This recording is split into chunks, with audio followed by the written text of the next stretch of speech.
The three sweetest words in podcasting? Ron Van Dam. Wow. Gave myself a little erection saying that one.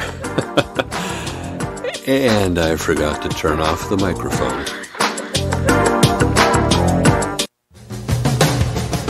Good morning, good afternoon, good evening, good night.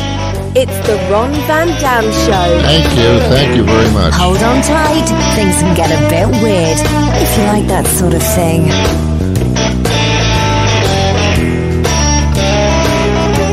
Welcome to the program. I am Ron Van Dam. Guess what the name of the show is?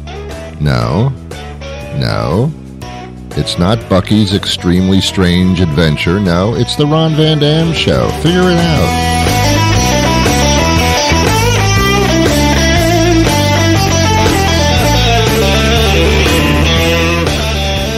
Are you embarrassed? I'm not saying you should be. I'm just asking if you're embarrassed. You know what I'm sick of? I'm sick of the word virtually. I'm tired of doing everything virtually. It's like I'm not doing anything. I'm virtually doing it. It's like I virtually sat in a chair yesterday. I didn't actually sit in a chair. I virtually sat in a chair. I have a virtual job where I perform virtually. It's not, this word is being overused and nobody really understands what it means. I'm virtually kidding you. Oh my God, this is virtually ridiculous.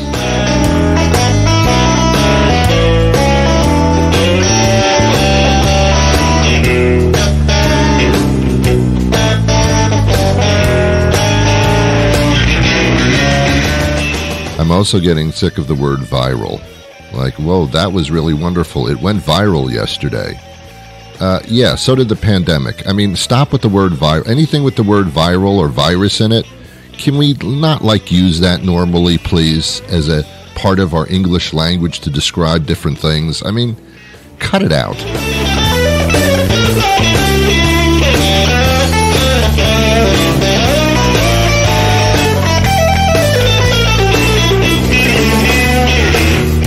I don't even bump elbows with people anymore. Remember originally they said, well, don't shake hands, bump elbows. I'm not, how can I bump elbows if I can't go 6 feet within people? I can't. I don't. As a matter of fact, I virtually have sex now. I send it in as a text. I type in, ooh baby, send.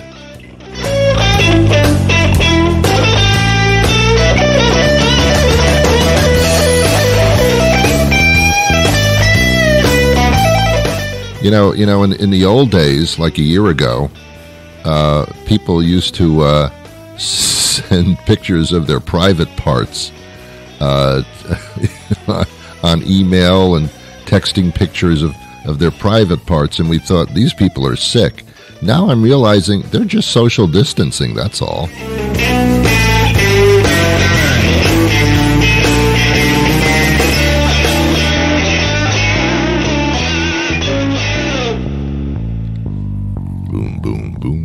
Boom. All right, fine. How are you? How are you doing? Are you staying sane through all this? Yeah. Well, we'll do this together, okay? I do this every single weekend. I do it every single weekday. I don't even know what to call the days anymore. I do it every single weekday, 5 days a week. I've been doing this radio thing since 1990, and then got into the podcast world in 2014. So I'm inundated with this stuff. So if there's one thing I can do in my sleep, it's a radio show. What I can't do in my sleep is sleep. That's a problem. I started taking melatonin. I don't know what the hell that is or where you get it from. Is there a melatonin plant? I don't know. Is it, do you milk it from a cow? I don't know where melatonin comes from. I'm not sure it's on the periodic table. It could virtually be there. I don't know. So I take melatonin, and sometimes it works, sometimes it doesn't. When you take anything, all the time, all of a sudden it doesn't start working. You have to stop taking it, and then, except for medication. But I'm doing the gummy bear thing. I'm doing the melatonin gummy bears, and I feel like a 2-year-old, to be honest with you. It's, well, Ron, do you not like to swallow pills? Not especially. I just feel like a kid when I'm taking gummy bear vitamins. And why are they gummy bears? Why aren't they gummy giraffes? Why is it always the bear that has to come in a gelatin form? Because bears don't really come in a gelatin form. When I go to the zoo, they don't look like gummy bears to me. I guess bears are supposed to be cute unless you're camping and one comes into your campsite and takes its giant claws and rips you in shreds. Not so cute anymore. You leave the bears alone, they leave you alone. It's you that's going camping on their premises. It's not like bears show up in your house. Well, they do, but they're not supposed to. So I do my melatonin by gummy bear. And we're turning into a gummy bear world. Everything's starting to be gummy beared. It's because we're turning into children. We are literally and virtually turning into children as we speak. We're doing childlike things because we're fed up. I mean, I don't want to be an adult anymore. I want to be a child again. When my parents took care of me, I didn't have to work. I didn't have to worry about money because I didn't pay for anything. I didn't have to wonder about my safety, my security. Somehow I thought they would always take care of me. And they did. In some families, of course, they don't. But at least, the setup is there. It wasn't bad being a child, now I'm realizing. The only problem with being a child is that you, by nature, are an asshole. So, that's true. Come on, let's stop playing games. Let's stop playing games. No, your child is not an asshole. Your child is a dreamboat, has been sent down from heaven, has no flaws whatsoever, is perfectly angel-like. Yeah, that's your child. But all the rest of them, man, do they suck. Who the hell do they think they are walking around with that attitude? Man, that's why I call Trump a child. He walks around with a childlike attitude. Same thing. It goes across the board. Children are not wonderful people. I remember I came across a child and I had a mark on my head because I had a little piece of skin cancer. It wasn't actually cancer. It was precancerous. It's like, you don't have skin cancer, but someday you could. So they removed this little thing on right over my eyebrow, and it left a little mark. It left a red mark, and the little in-office surgeon said that'll go away in about a week. So, and then don't put a Band-Aid on it. Let the air take care of it. And I said, well, I'm going to look hideous. And he said, you don't look hideous. You look like somebody who just had a little procedure done on their head. It's not a big deal, Ron. Grow up. Get a gummy bear or something. I mean, seriously, acting like a child. So I said, fine. So I run into this little child, and probably about 3 years old. And she looks at me and she says, "What's that on your forehead? That's disgusting." Well, I realized at that point, you can't hit little children, but they're due for one. And then I realized little children don't have that filter, man. They don't have a filter. They say whatever is on their mind. And that's like Trump in a way. But in doing so, you're disrespectful and disgusting, and you come under the category of an asshole. But little children, you can't call them that. But they're doing things like that are assholish. Well, that sounded religious, didn't it? Yes. No, I'm not a Christian. I'm not a Catholic. I'm an assholish. Oh, I see.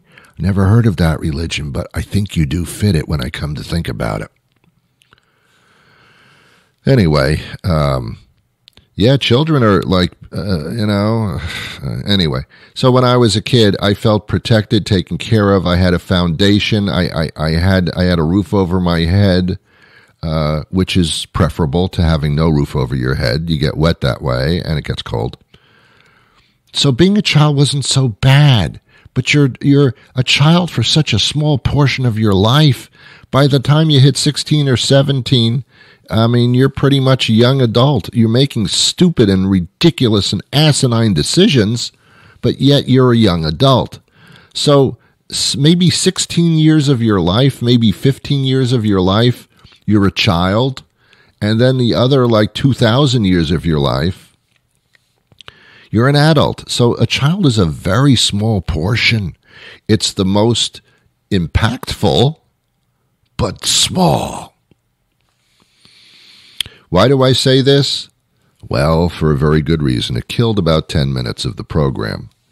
And isn't that my goal? All right, you do the rest of the program. I'll just sit here on my virtual chair. You do the rest of the program. Let's see how easy it comes to you to sit there and talk for over half an hour each and every weekday. Go on, you do it. Oh, I know you can do it. I've heard you talk incessantly to the point where I can't understand what you're talking about, and I've just tuned you out so much that you're nothing but a blur. Yeah. But people don't want to listen to you. They don't. Whatever you're saying is inconsequential to them. My job is to seem to try to make it consequential as much as I can.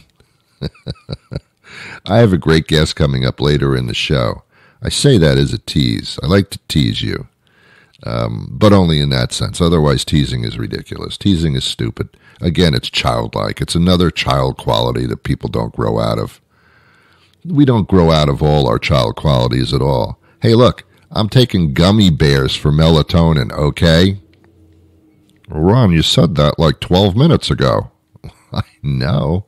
Did I do a good impression of you? Does that sound like you? Well, Ron, you said that 12 minutes ago. That sounds just like you. I should do impressions. How about if a girl says it, Ron? How would you do that? Well, Ron, you just said that 12 minutes ago.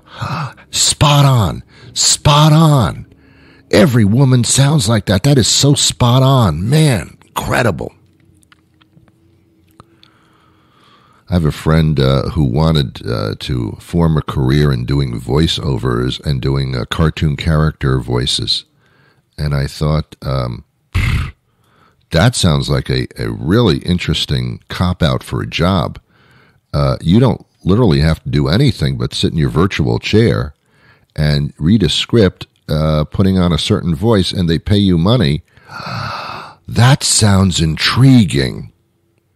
Not that you get a lot of exercise doing it. I don't think you have to bend over at all unless you need to do that to get the job. But other than that, you just sit in a chair and read a script. That's not so bad. That's kind of all I ever did in life. It's just sat in a chair. And I do voiceovers and things. They send me scripts and I do that. And when I'm finished doing it and they pay me, I feel like saying, you idiot, do you realize what you paid me to sit there and talk, to read something to you that only lasted 60 seconds, and then you paid me money for it. What the hell's going on? I mean, I'll take your check and I'll cash it. But this is insane. There are a lot of jobs that are incredibly insane. There are. Like a psychologist. Did you ever go to a psychologist or a therapist? Interesting job. I'm not putting them down. They work for a lot of people. A lot of people, they don't work. But for some, they do. I'm not putting them down at all. You actually have to get an education in sitting on a couch and listening to people. Oh, it's not easy to listen to people. Oh, no, it's tough. I couldn't do it. I can't listen to people. I can't listen to people at all. As soon as they start talking, my mind starts wandering. Like, when's this person going to shut up? I couldn't be a therapist. I can't sit in a chair and have people tell me their problems, and then I have to make believe I actually care. That's deceitful. I'd rather take a gummy bear, melatonin, and go to sleep. Which is, man, how does a therapist, if I were a therapist, and someone was saying, oh, I tell and I so and I can't do this and I'm no good and I'm a piece of crap, and I would have to say, everything you say is accurate. You are a piece of crap. You are a loser. And apparently you don't want to do anything about it because you don't think you can. So that'll be $200. Get out of my office. I mean, I can't do that. I can't do it. I can't do the therapy thing. I can't. And there's no exercise in therapy. You sit in a chair, in a virtual chair. You can't. You don't get any exercise. You might jiggle your leg a little bit, or maybe shift your legs. And if I were a therapist, I just spread my legs and intimidate the patient. Mr. Van Dam, do you have to sit with your legs spread like that while I'm talking to you? Yes, I do. It's part of the therapy. It's called tolerance. I'm trying to see how much you can tolerate. I'm spreading my legs. I do have pants on, but it's like a virtual penis in your face. Let's see how you do with that. This is part of the therapy. I could not be a therapist. Although, as I've said on so many programs, I would love to have the title of doctor. And as I've also said on so many programs, if you just lie, you can be a doctor. It only works for restaurants and hotels. Otherwise, they can actually check. In other words, if someone says, can you do the surgical procedure? Sure, I'm a doctor. And then you're not really a doctor, you can get in trouble. Oh, you can get in trouble. But if you want to go to a restaurant and get a seat at a virtual table in a virtual restaurant, all you have to do is go up to the host or the hostess and say to them, I'm Dr. Van Dam, table for two, please. And I don't have much time because I am a doctor. Oh, quiet. Oh, right this way, Mr. Duty. Right this way, doctor. Doctor, which table would you like to? I'll kick people out. What table would you like to? Oh, doctor. Oh, doc. They never say, well, what type of doctor are you? Because they wouldn't dare say that to you because they respect doctors too much, and it's too much. It's just too much invasion of one doctor's privacy. So they would never say, well, what type of doctor are you? It doesn't really matter if they do. You just respond any way you wish. Say gynecologist, and you can't go wrong. A dream job for many, a crappy job for most. And if you want to go to a hotel, you're going to get a better room. You'll get an upgrade if you just say you're a doctor. Doctor, we have a few rooms available. I assume you want the suite. We'll upgrade you for free, doctor. By the way, what kind of doctor are you? Well, I'm a gynecologist. No. Yeah, that's all. You just say you're a doctor. They don't make phone calls to the university you apparently got your doctorate in. They don't call. Or we have a Mr. Van Dammer who wants a table in our restaurant. Is he a real doctor? No, we don't have him on file. He's a phony. They don't do that. You can be a doctor. Try it, man. Of course, they can't know you. You have to be visiting in a place that you can't ever go in there again, because then they'll get into conversation. You don't want that. So yeah, some places you don't plan to frequent, or maybe you're on vacation. Be a doctor. Just be a doctor. Doesn't mean you have to walk around with a stethoscope around your neck. That's a little much. That's too much. Doctors are very quiet about what they do. Usually, sometimes not. Or walk around with a golf bag. That would convince everybody you're a doctor. Or just talk about your golf game, Yes, I'd like a table for two. I'm Dr. Van Dam. I just came off the golf course, and I was only 2 under par. I don't even know what that means. I'm not a golfer. I refuse to spend my life walking around a meadow hitting a ball with a metal stick. I refuse to do that, and I refuse to dress like that. I don't own any pastel-colored pants. I don't have any loud shirts that looks like I went shopping, but I'm colorblind. I don't have clothes like that, and I wish not to wear them. The only place you can get away with dressing like a total buffoon is on a golf course, because you're just walking through a large meadow. and people aren't that close to you. Is he actually wearing an orange striped shirt, an orange striped shirt with black and green polka dot pants? Yes, he's a golfer. Oh, okay, must be a doctor.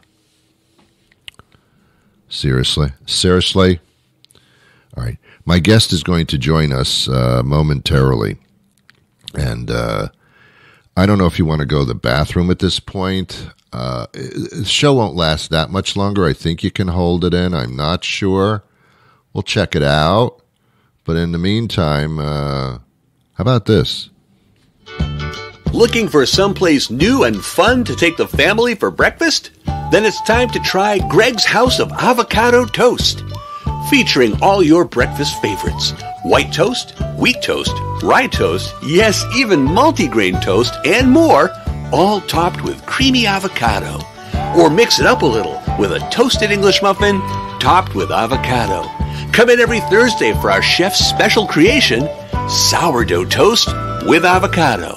If it's toast with avocado on top, you'll find it, and nothing else, at Greg's House of Avocado Toast. Dr. Brian Bridges. Dr. Brian Bridges joins us now. He's Vice President of Research and Member Engagement with the UNCF, the United Negro College Fund. Thanks for being with us today. Thank you for having me. Look forward to this opportunity and discussion. Good. Now, apparently, we're going to do things a little differently this year. You're hosting the first ever National Virtual Walk for Education. It's a virtual walk. How is this going to be different?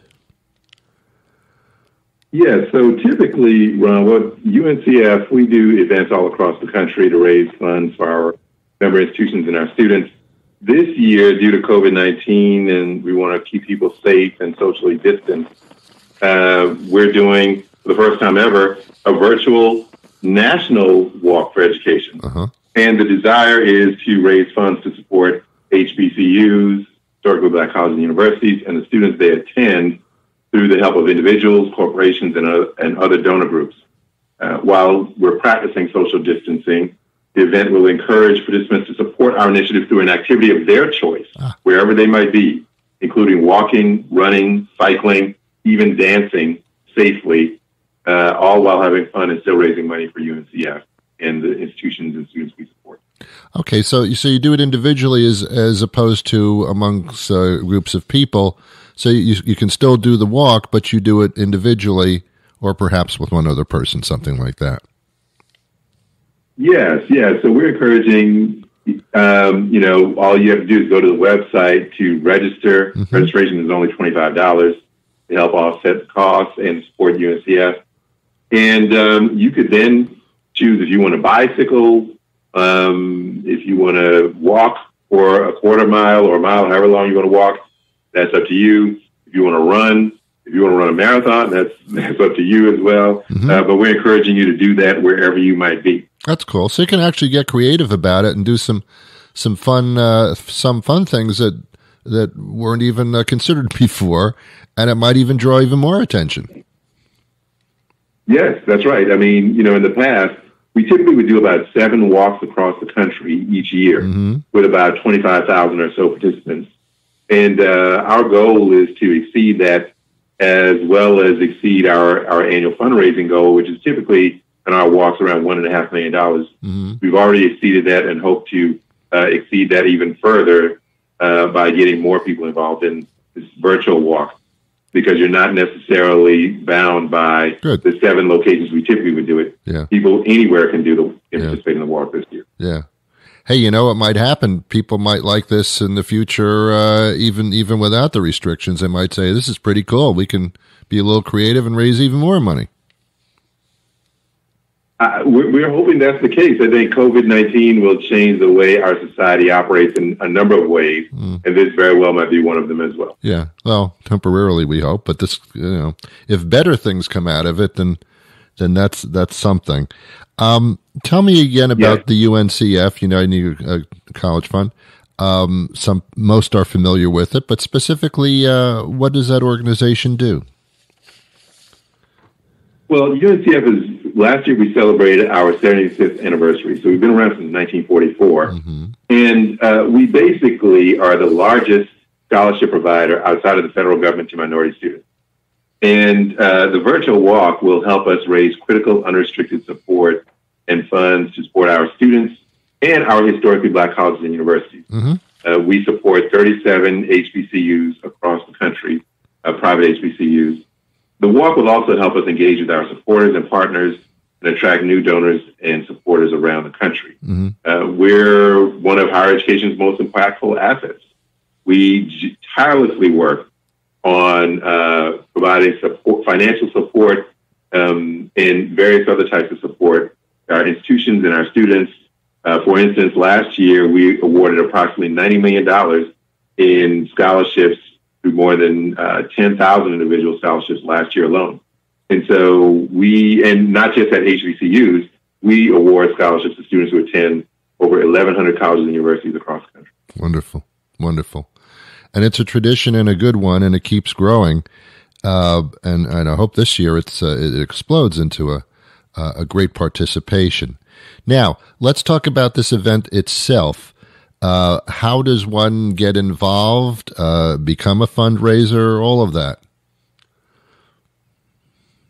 Great question. To participate, people should go to uncf.org/national walk, uncf.org/national walk to sign up and or donate for the event on September 19th, starting at 2 p.m. Registration is open currently, so you can go there and register for the walk. And the cost for the event is just $25. Individuals can join a team, create a team of your own, or participate as an individual. There's also at the website information for individuals or companies who want to sponsor opportunities as well, sponsorship opportunities as well. I have a feeling that YouTube is going to explode with videos of people being creative in ways to fundraise for this event. We're hoping that's the case. We're hoping that there's a viral sensation of people doing different activities that support the walk. Perfect. Okay, so again, it's uncf.org/national walk. Do I have that right? Yes, uncf.org/national walk. Excellent. Well, we're looking forward to it, and it'd be great to go there and follow up and see how it went this year, and I'm sure it's going to be fantastic. Dr. Brian Bridges, thank you so much for your time today. Thank you, Ron. We appreciate the opportunity to talk to the folks in Beantown. Well, we all support you. Thank you so much for your time today. Well, that'll do it for me today. You have been wonderful as usual. You really have. I'm going to be back again tomorrow on Thursday. I think tomorrow's Thursday. I think it's virtually Thursday tomorrow. But until then, oh my gosh, do I wish you peace. I sure do.